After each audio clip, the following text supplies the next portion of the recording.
వార్తలు సమర్పిస్తున్నవారు Geeta School Tupra. Visit our Geeta School and contact for admissions. 9490244362. Medak జిల్లా తెలంగాణ రాష్ట్ర దశాబ్ది అవతరణ దినోత్సవ వేడుకలలో భాగంగా మెదక్ కలెక్టరేట్లో జాతీయ పతాకాన్ని కలెక్టర్ రాహుల్ రాజ్ ఆవిష్కరించారు. అనంతరం జయశంకర్ చిత్రపటానికి పూలమాలలు వేసి నివాళులు అర్పించారు. ఎమ్మెల్యే క్యాంపు కార్యాలయం, రామ్దాస్ చౌరస్తా మొదలగు ప్రాంతాలలో జాతీయ పతాకాన్ని ఆవిష్కరించి సోనియా గాంధీ చిత్రపటానికి పాలాభిషేకం చేశారు. చిన్నశంకరంపేట అమరవీరుల స్తూపం వద్ద పూలమాలలు వేసి నివాళులు అర్పించారు.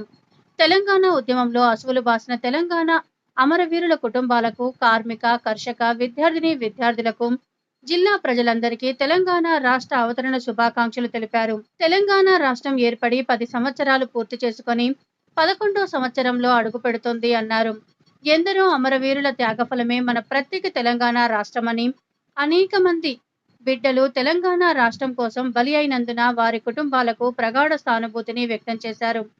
ప్రత్యేక తెలంగాణ రాష్ట్ర సాధన ఘనత అమరవీరులదే అని అన్నారు. న్యాయమూర్తులు, అధికారులు, అనధికారులు, పాత్రికేయులు, స్వాతంత్ర సమర యోధులు, ఉద్యమకారులు, తెలంగాణ ఉద్యమంలో అసూలు బాసిన తెలంగాణ అమరవీరుల కుటుంబాలకు, కార్మిక, కర్షక, విద్యార్థులకు, జిల్లా ప్రజలందరికీ నా హృదయపూర్వక తెలంగాణ రాష్ట్ర అవతరణ దినోత్సవ శుభాకాంక్షలు. స్వాతంత్రానికి ముందు నుంచి పోరాటాల పురిటిగడ్డ మన తెలంగాణ. మహాకవి దాశరథి కీర్తించినట్టుగా నా తెలంగాణ కోటి రచనాల వీణ. ఎందరో త్యాగదనులు, ఎన్నో వనరులు, మరెన్నో చారిత్రాత్మక సంపద మన వారసత్వము.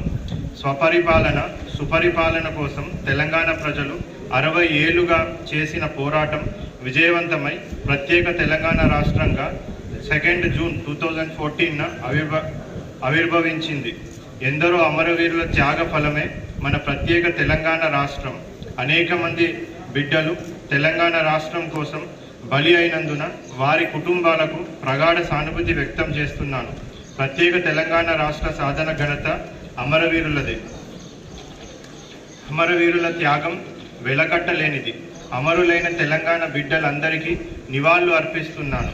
గత సమైక్య పాలనలో తెలంగాణపై వివక్షణతో సృష్టించిన సమస్యల వలయంలోంచి బయటపడడమే కాకుండా నిరంతర ప్రగతిశీల రాష్ట్రంగా అభివృద్ధి చెందుతుంది. ప్రపంచ దృష్టిని ఆకర్షిస్తుంది. తెలంగాణకు ఉజ్వల భవిష్యత్తు ప్రామాణికంగా తీసుకొని ప్రవేశపెట్టిన పథకాల వలన రాష్ట్రము శరవేగంగా అభివృద్ధి చెందుతుంది. అన్ని రంగాల ప్రజలు ఈ పథకాల వలన ఆనందంగా ఉన్నారు. అదేవిధంగా మనం చూసుకున్నట్టయితే విద్య, ఉపాధి, వ్యవసాయం, వైద్యం లాంటి కీలకమైన రంగాల్లో తెలంగాణ చాలా అభివృద్ధి చెందుతున్నది.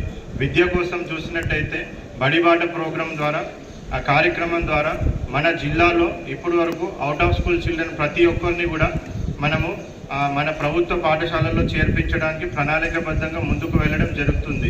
గత సంవత్సరం 10th క్లాస్ ఫలితాలలో, SSC ఫలితాలలో 92.90% ఉత్తీర్ణత సాధించి మంచి ఫలితాలను మన జిల్లా సాధించింది. అదే స్ఫూర్తితోని మన జిల్లాలో 10/10 ప్రభుత్వ పాఠశాలల్లో చదివిన బాలికలకు 10/10 వచ్చిన వాళ్ళు 17 మంది, సుమారుగా 9.5 అబోవ్ వచ్చిన వాళ్ళు 400 మంది కూడా ఉన్నారు. వీళ్ళందరినీ స్ఫూర్తిగా తీసుకొని జిల్లాలోని పేరెంట్స్ అందరికీ కూడా మనవి చేసుకోవడం ఏంటంటే, ప్రభుత్వ పాఠశాలలో చాలా మంచి సౌకర్యాలు కల్పిస్తూ ఉన్నాము కాబట్టి ప్రతి ఒక్కరు కూడా ఏ పిల్లలను కూడా బయట పెట్టకుండా ప్రతి ఒక్కరిని కూడా పాఠశాలలకు పంపించాలనేసి ప్రత్యేకంగా విజ్ఞప్తి చేస్తూ ఉన్నాను.